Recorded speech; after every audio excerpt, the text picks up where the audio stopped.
Hurlock. And sorry for being late and running off. I have an online meeting that I'm on. First of all, can I just pay tribute to Senator O'Loughlin for taking the initiative on this issue and bringing it together as a panel discussion. I think it's appropriate that we're discussing this issue at this time of night, because this is the time that an awful lot of full council meetings take place. And I have, on many of an occasion, and had many different babies in the council chamber that I have both held in the council chamber, but also assisted their mothers, newborns, outside. And it's always seemed crazy to me that newborns, when they should be wrapped up and at home, have to sit in a waiting room in a council chamber while their mother, who is just recovering from childbirth, has to go inside to vote or to speak. And it's the 21st century. There's not one baby I've done that with. There's been many babies and many councillors and many friends of mine. And it's the 21st century, and local councillors should have the supports that they need to have children, and I welcome this discussion.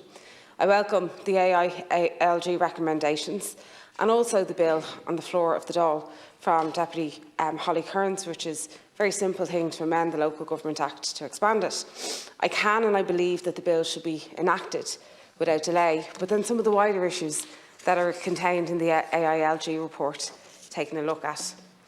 And as somebody who was a city councillor, I know of the huge workload that's involved, and I know how every single thing is your responsibility and your responsibility alone. In here, we have secretarial support that allows you to do your work. I have an office that I'm going down and there's a meeting that's there that I have to attend. But I also have my secretarial assistant who's on another meeting for me, and she's doing notes for me so I'm able to read them and catch up with them. If I was a councillor, I would be doing every single one of those things by myself. And in one of the better innovations from the UK was the provision of a locum MP for Stella Creasy when she was on her very first maternity leave, who assisted with casework on her behalf. And the equivalent to SIPO within the UK wouldn't let that happen or her to do that again, where there was actually a locum MP. They didn't vote in Parliament, they didn't do any of that stuff, but they assisted with casework, and they were a locum MP, which allowed her to be able to take maternity leave. She recently was told that she couldn't take her child into the chamber in order to breastfeed the kid. Now, she shouldn't be in there.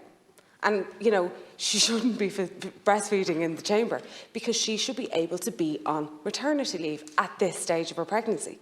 But also later on, if she is coming back to work, there should be breastfeeding facilities for women to be able to do that. So attendance is another issue. And every woman should have the right to physically recover from childbirth and spend quality time with their newborn to bond. And I welcome the AILG recommendation, which says to exempt new parents from the rule which requires members to attend more than 50% to 80% of the marriage. Or, sorry, 50 to 80% of the meetings, not marriage. We can do much to improve the family-friendly times of councils, but this is much more difficult when councillors are holding down full-time jobs. So for the pandemic and for COVID, we managed to employ new technology to allow people to attend remotely and to be able to vote remotely. If we can do that for COVID and to keep us all safe, we can do it to give dignity back to mothers who should be physically recovering from childbirth, and do it to physically be able to allow mothers to breastfeed with their children, and to be able to be fully engaged in the council after maternity leave. After maternity leave is up, but many people breastfeed beyond a year, beyond 2 years.